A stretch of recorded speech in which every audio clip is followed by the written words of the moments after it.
Assalamualaikum warahmatullahi wabarakatuh.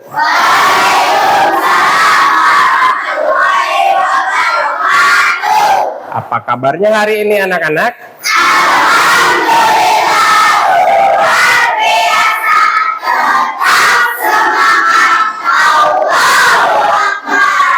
Nah, sebelum pembelajaran dimulai, kita alangkah baiknya berdoa terlebih dahulu. Silakan, siapa yang mimpin doa? Oh, Najwa, silakan Najwa. Teman-teman, sebelum belajar mari kita lihat terlebih dahulu waktu mulai.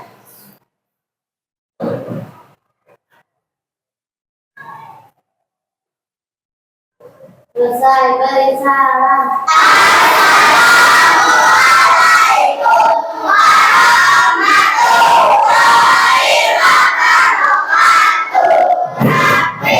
Waalaikumsalam warahmatullahi wabarakatuh. Hari ini terlihat tempat duduk tidak ada yang kosong, sepertinya semua hadir ya. Nah, sebelum pembelajaran dimulai, kita akan melaksanakan ice breaking. Ada yang tahu tepuk semangat? Ada gak? Ada. Tepuk semangat.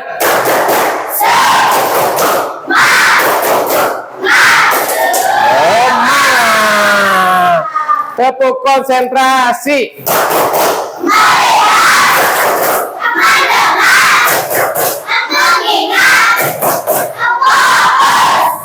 Nah, sebelum pelajaran dimulai, Bapak ada permainan. Silakan kalian berdiri terlebih dahulu. Permainannya simpel. Yang pertama ada kata botak, ada kata batik, dan ada kata batuk. Ketika Bapak memerintahkan kata botak, berarti kalian memegang kepala. Terus ketika kata batik, kalian memegang. Ketika Bapak mengucapkan kalimat batuk, berarti mulut. Konsentrasi. Tepuk konsentrasi.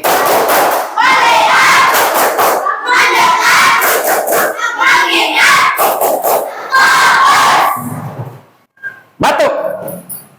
Botak. Batik. Batuk. Batik. Batuk. Batik. Botak. Terima kasih.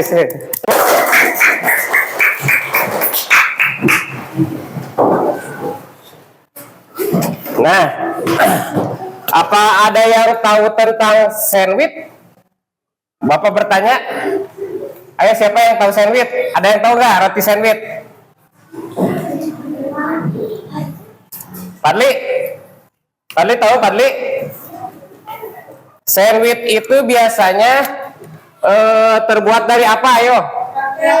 Roti, betul. Terus yang kedua dari apa lagi? Sayuran. Terus keju. Terus daging. Nah, nih. Hari ini pertanyaan yang Bapak lontarkan berkaitan dengan pembelajaran hari ini. Bapak akan mengajarkan tentang pembelajaran coding dan kecerdasan artifisial. Jadi topik pembelajarannya konsep dasar berpikir komputasional. Nah, Pak, apa itu coding? Coding itu adalah memberi perintah kepada komputer atau robot dengan bahasa khusus supaya mereka bisa melakukan apa yang kita inginkan. Ibaratnya seperti kita memberi instruksi kepada teman dalam permainan. Misalnya, contoh ada dua orang, yang satu dan teman yang kedua. Teman yang kedua itu bertindak sebagai robotnya, yang nomor satu itu bertindak sebagai pemrogramnya. Yang nomor satu itu mengatakan maju 3 langkah, otomatis robot itu akan berjalan 3 langkah. Terus yang kedua belok kiri, berarti robotnya akan berjalan ke sebelah kiri. Terus lompat sekali, robotnya akan melompat gak? Melompat, karena di programnya diperintahkannya seperti ini. Jadi Kalau instruksinya jelas dan urut, komputer robot akan mengikuti tepat seperti yang kita tulis. Itu namanya coding. Jadi sesuai dengan perintah. Nah, contoh kegiatan coding lainnya, algoritma. Algoritma itu contoh apa hubungannya dengan roti? Sandwich. Ini sandwich ceritanya sandwich ini ya. Ini sandwich itu tadi terdiri dari roti, sayur, terus ada strawberry, ada daging, ada pisang. Nah, hari ini Bapak akan ceritanya membuat tentang roti sandwich dicampur sama pisang. Caranya? Nah, caranya yang pertama, contoh kita urutkan. Yang pertama kan ada roti, harus disiapkan roti, pisang, sama selai kacang. Yang pertama, ambil 2 lembar roti. Setelah 2 lembar roti, lalu oleskan selai kacang pada satu sisi roti pertama dan oleskan selai kacang pada satu sisi roti kedua. Setelah itu, yang nomor 3, kupas 1 buah pisang. Yang keempat, iris pisang tipis, lalu letakkan irisan pisang di atas selai pada roti pertama. Nah, nomor 4 seperti ini. Yang kelima, tutup dengan roti, kedua sisi berselai menghadap pisang. Yang keenam, sandwich siap dinikmati. Nah, ini juga termasuk urutan coding. Karena kenapa? Berurutan. Coba kalau perintahnya kita acak-acak, misalkan nomor 5 pindah ke nomor 3, bisa nggak? Tidak, karena tidak runtut, akan kacau. Tujuan pembelajaran hari ini adalah memahami konsep berpikir komputasional, menerapkan konsep berpikir komputasional dalam menyelesaikan masalah sederhana. Jadi ketika kita mempunyai masalah, akan dibagi menjadi hal-hal yang kecil. Jadi biar masalahnya terpecahkan. Contoh, kelas ini kotor nih, itu masalah. Caranya seperti apa biar bersih? Yang pertama, mengambil sapu, terus mengambil pengepel, angkat kursi, lalu dibersihkan. Masalahnya akan selesai gak kalau dibersihkan? Selesai. Nah, kita simak dulu video pembelajaran yang Bapak udah sajikan. Nanti pengenalan computational thinking. Hai teman kece, coba tebak apa artinya computational thinking atau berpikir komputasional? Adakah yang bermata jeli dan melihat kata komputasional di sini? Jadi mungkin ada hubungannya dengan komputer ya? Iya, betul sekali. Coba buat kamu yang sudah menebak dengan benar. Berpikir komputasional adalah proses berpikir untuk menyelesaikan masalah dengan efektif dan efisien. Dalam ilmu komputer, proses berpikir ini dilakukan sebelum mulai menulis coding atau pemrograman. Jika sudah direncanakan dengan baik, maka coding yang ditulis akan sesuai dengan kebutuhan dan dapat diselesaikan dengan cepat dan tepat. Tapi ternyata berpikir komputasional juga bisa dilakukan tanpa komputer dan tanpa internet loh. Malah sebenarnya kita pun sudah menerapkannya dalam kehidupan sehari-hari, mulai dari membaca buku, mencatat ringkasan pelajaran, hingga menyiapkan tas untuk sekolah besok. Wah, kalau kita sudah bisa menerapkannya setiap hari, berarti kita semua sudah mahir dong. Belum tentu. Coba-coba kalian kan menerapkan berpikir komputasional pada masalah yang sederhana. Masih banyak nih masalah yang lebih kompleks, seperti misalnya mengatur keuangan bulanan, apa yang harus dilakukan kalau kamu tersesat di tempat baru, hingga memilih jurusan dan karir. Lalu yang lebih penting lagi, ketika kamu dewasa nanti, kamu akan menghadapi era industri 4 dan bahkan 5. Di sini kamu perlu kecakapan untuk memanfaatkan dunia digital, mulai dari mencari dan memilah informasi yang kamu perlukan, hingga menggunakan informasi itu untuk membuat keputusan penting dalam hidupmu. Menghadapi masalah kompleks kehidupan di masa sekarang dan masa depan ini mirip seperti merencanakan coding yang sudah dibahas sebelumnya. Kuncinya adalah memahami masalah dengan tuntas dan mencari cara menyelesaikan yang efektif dan efisien. Nah, kalau begitu, bagaimana agar kita bisa berpikir komputasional? Sekarang kita bahas ya, 4 landasan dari berpikir komputasional. Yang pertama, dekomposisi. Dekomposisi artinya membagi masalah kompleks ke bagian yang lebih kecil agar mudah diselesaikan. Misalnya, kamu ditunjuk jadi ketua panitia lomba 17-an. Maka, untuk memudahkan pelaksanaan, kamu bisa menunjuk panitia bagian acara, konsumsi, publikasi, keamanan, dan lainnya. Yang kedua, pengenalan pola. Artinya mencari kesamaan dan pola di antara bagian-bagian masalah kompleks yang sudah dipecah. Misalnya, kamu hendak melipat dan menyimpan jemuran di rumah, maka kamu perlu bisa mengenali jemuran milik ayah, ibu, kamu, adik, dan milik bersama seperti spray, handuk, dan lainnya. Ini karena jemuran-jemuran itu perlu disimpan di tempat yang berbeda. Yang ketiga, abstraksi.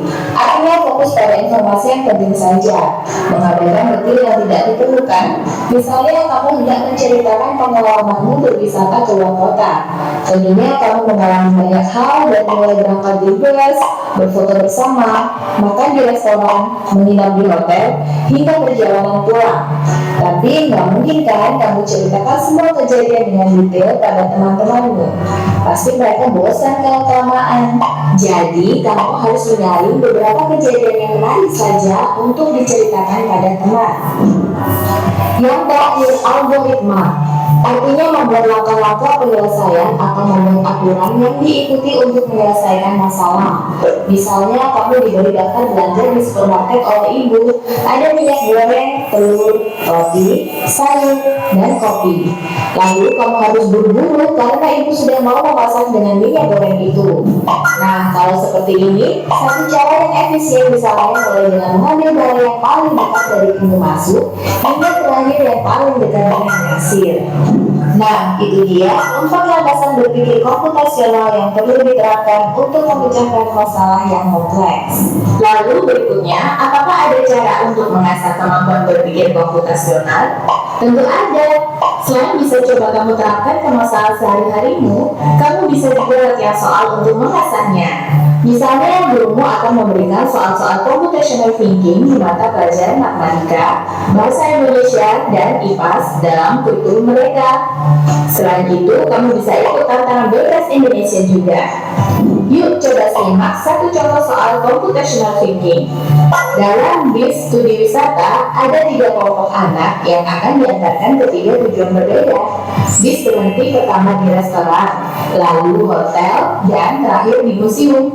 Hanya ada 1 tempat penyimpanan koper di samping bis, yang hanya bisa dibuka dari 1 pintu. Sopir bis ingin mengatur koper-koper penumpang hingga mudah dikeluarkan.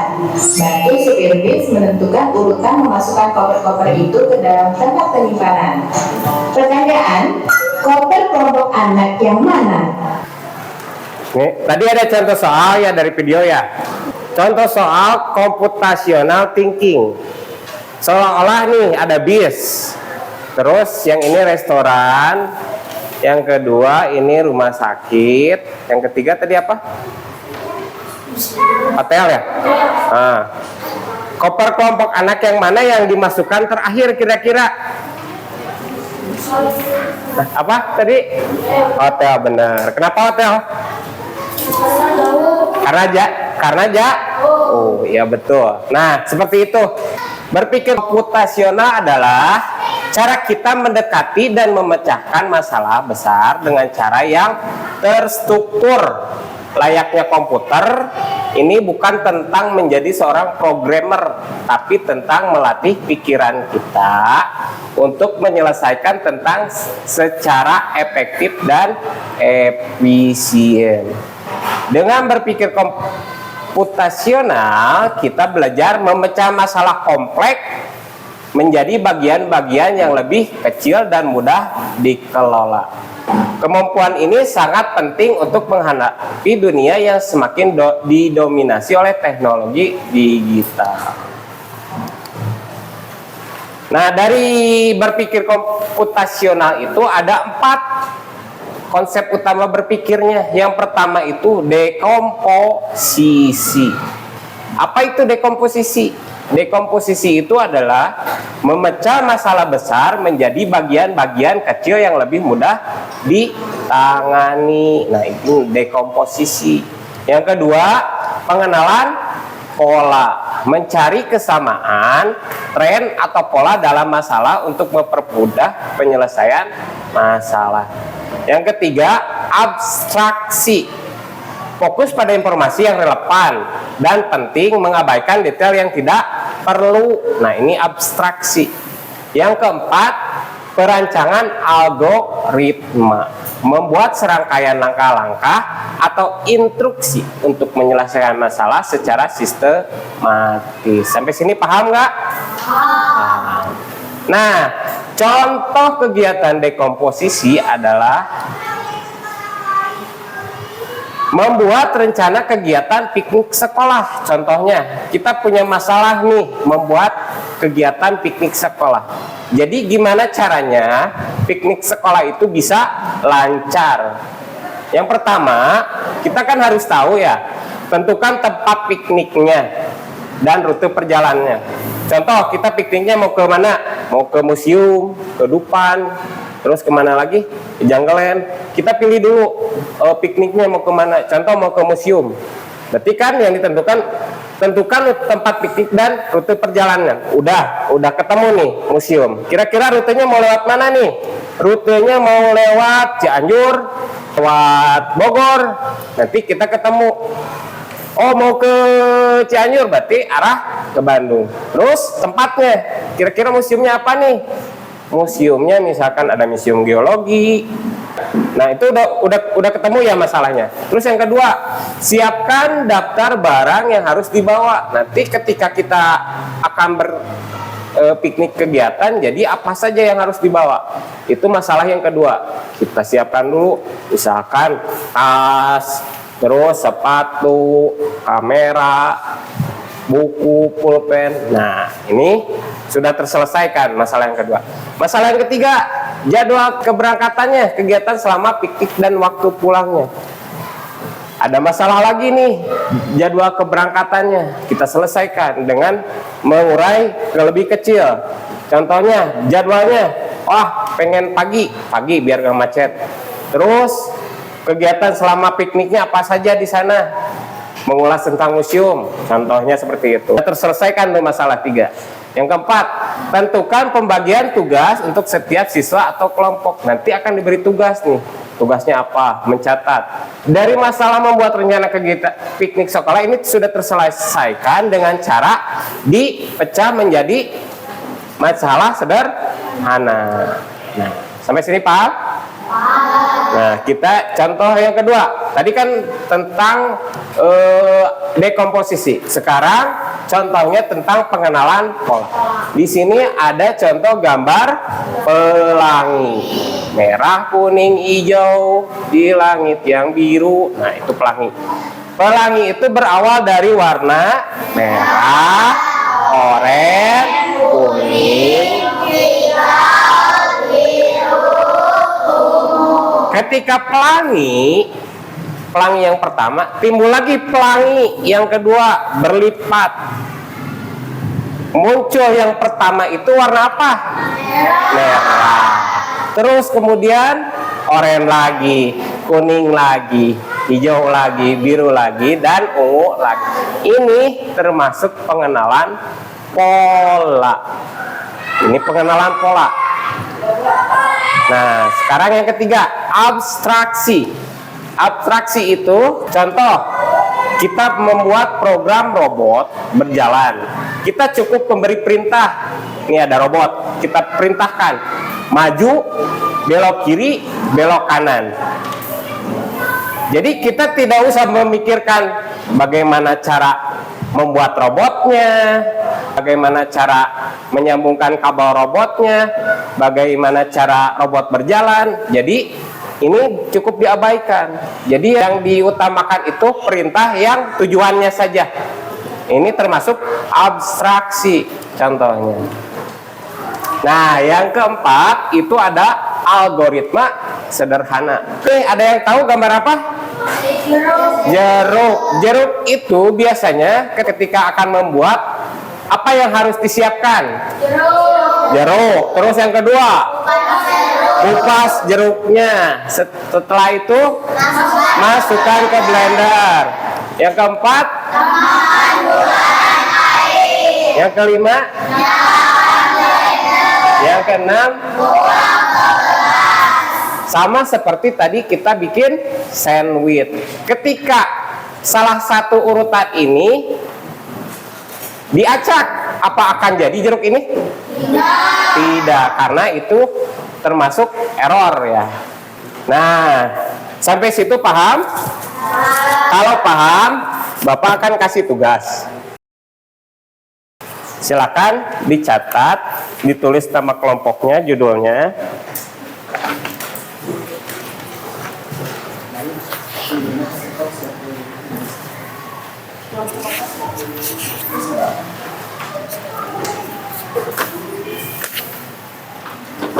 Silakan kerjakan 5 menit. Setelah itu kalian presentasikan di depan.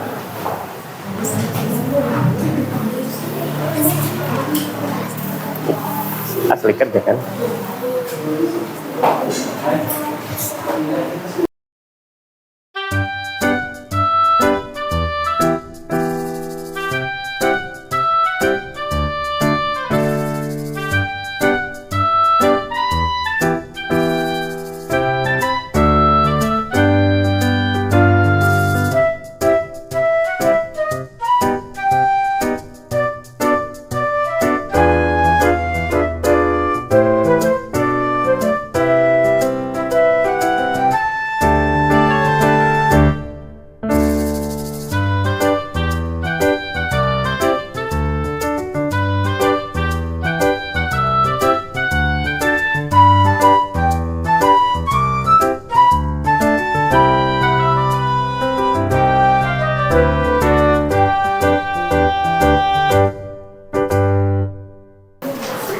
Udah kelompok 3? Sok, silakan ke depan. Siapa yang mau presentasikan? Hah? Mau semuanya apa satu orang perwakilan? Hah? Semuanya ya udah ke depan, sok. Siapa yang mau ngomongnya? Sok. Siapa yang mau ngomongnya? Hah? Ariel, mana Ariel? Kalian itu kelompok berapa? 3. Kelompok 3 membuat apa? Es sirup. Silakan ceritakan cara membuat es sirup. Cara membuat es sirup: menyiapkan gelas, menyiapkan sirup, menyiapkan es batu, lalu tuangkan sirup ke dalam gelas. Terus? Lalu kasih es batu, lalu masukkan air sedikit, dan tuangkan susu. Lalu masukkan sedotan, lalu siap dinikmati. Iya. Silakan tepuk tangan. Bagus. Ada yang udah lagi? Kelompok 3, 2, 1. Kelompok 1 udah? Kelompok 4?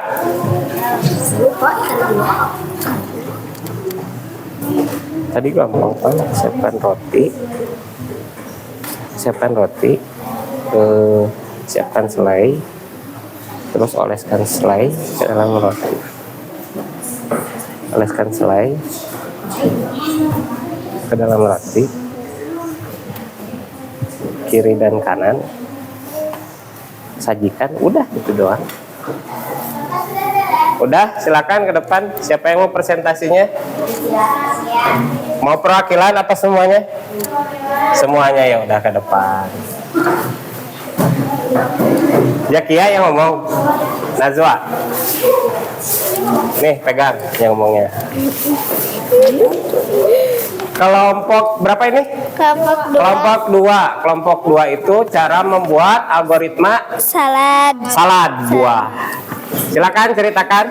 Langkah pertama, siapkan buah. Iya. Kedua, siapkan yogurt. Terus. Yang ketiga, potong-potong buahnya. Terus? Keempat, siapkan mangkuk. Terus? Kelima, lalu langsung masukkan buah ke mangkuk. Terus? 6, tuangkan yogurt. 7, dan siap untuk disajikan. Tepuk tangan, hebat. Kelompok 1, kelompok 4. Belum. Ya, kelompok Parjani. Siapa yang mau ngomongnya? Parjani. Hah? Iya, nggak apa-apa. Ayo ke depan, siapa? Mau seorang apa semuanya? Semuanya, ya harus semuanya biar adil. Siapa yang mau ngomongnya? Ini Parjani.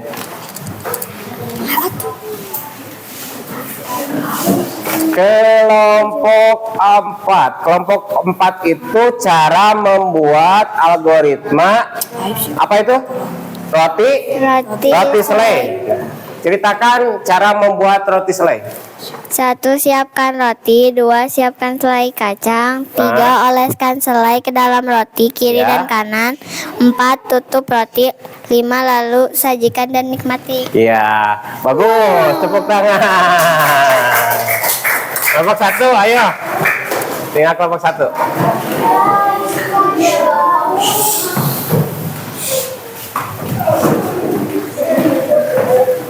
Kelompok 1 algoritmanya tentang cara membuat telur dadar. Silakan, siapa yang mau ngomongnya? Alisa apa? Salpa. Ya. 1, siapkan telur. 2, siapkan daun bawang. 3, siapkan bumbu lada atau bumbu asin. 4, siapkan minyak goreng. Ya. 5, siapkan wadah dan sendok. 6, lalu mengocoknya. 7, menggoreng. 8, siap disajikan. Iya, bagus, tepuk tangan. Nah, sekarang Bapak kira sekarang udah paham ya tentang coding itu. Nah, coding itu mudah ya. Itu salah satu kegiatan coding algoritma. Jadi mengurutkan. Nah, refleksi dari pembelajaran hari ini adalah manfaat komputasional coding untuk pembelajaran. Gunanya apa nih? Gunanya melatih cara berpikir runtut, sistematis. Siswa terbiasa menyusun langkah-langkah algoritma untuk menyelesaikan masalah. Membiasakan anak berpikir dari mudah ke sulit atau dari kecil ke besar. Coding itu bisa diintegrasikan ke pembelajaran IPA, bahasa Indonesia, terus matematika, bisa. Contoh kalau pembelajaran IPAS, ada yang tahu metamorfosis? Metamorfosis ulat, kupu-kupu. Kupu-kupu itu berawal dari apa? Dari telur. Terus habis telur, habis ulat, kepompong. Habis kepompong, kupu-kupu. Kalau misalkan dari kepompong dulu timbul ke telur, bisa gak? Enggak. Jadi itu juga kan sama juga coding itu, berurutan. Yang kedua, meningkatkan kemampuan pemecahan masalah, problem solving. Jadi dari masalah yang besar dirubah menjadi masalah-masalah yang kecil. Nanti timbullah solusinya. Siswa belajar menemukan solusi terbaik dan berbagi kemungkinan. Melatih berpikir kreatif untuk mencari cara lain jika solusi pertama tidak berhasil. Yang ketiga, mengembangkan keterampilan berpikir kritis, critical thinking. Siswa belajar menganalisis pola, membuat prediksi. Nah, tadi polanya kayak tadi ya, cara membuat batik. Misalkan mau lingkaran segitiga, terus berulang. Nah, itu namanya coding juga, berpola. Yang keempat, melatih kerjasama dan komunikasi. Kegiatan coding sering dilakukan dalam kelompok-kelompok mendorong kolaborasi kayak tadi. Jadi kita itu berkolaborasi, berdiskusi, melatih kerjasama komunikasinya. Anak belajar menyampaikan instruksi dengan jelas agar program bisa berjalan sesuai rencana. Sampai situ paham nggak? Nah, ini manfaatnya. Nah, sekarang hasil dari pembelajaran tadi, Bapak akan bagikan tes isian singkat, cuman 10 soal. Silakan kerjakan.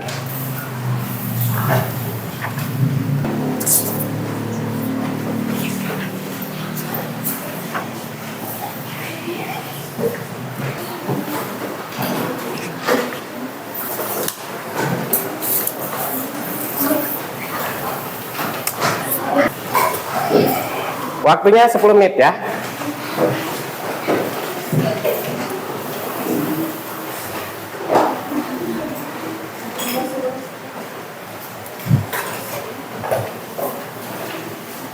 Kalau udah, nanti kumpulkan per kelompok, kedepanin.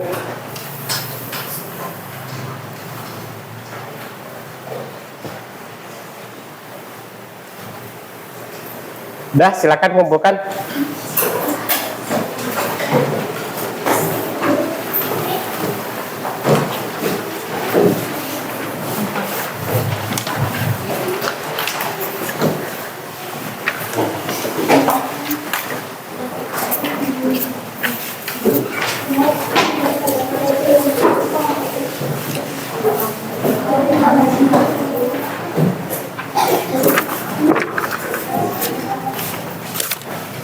Kita lanjut. Nah, kesimpulan dari pembelajaran hari ini coding, kita itu dapat berpikir komputasional dan coding bukan hanya untuk calon programmer. Jadi tidak harus programmer. Jadi bisa digunakan secara program komputer atau tanpa komputer. Tetapi merupakan keterampilan hidup yang penting bagi setiap anak untuk sukses di era digital. Jadi nanti kalian bisa sukses Kak untuk mempelajarinya. Mulailah dari hal sederhana, terus berlatih dengan kegiatan yang menyenangkan, dorong anak-anak untuk bertanya, bereksperimen, tidak takut, bersama-sama menciptakan generasi yang menghadapi masa depan. Sampai sini ada pertanyaan nggak tentang coding? Cukup paham? Nah, terima kasih. Nah, pembelajaran hari ini Bapak kira dicukupkan saja. Untuk kita akan bertemu lagi di pembelajaran berikutnya. Silakan sebelum pulang, alangkah baiknya kita berdoa terlebih dahulu. Silakan. Siapa yang pimpin? Teman-teman sebelum sekolah, mari kita mendekati berdoa bila ada dimulai.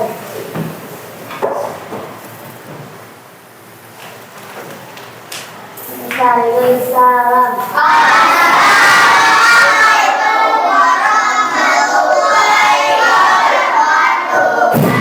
Waalaikumsalam warahmatullahi wabarakatuh. Silakan. Boleh.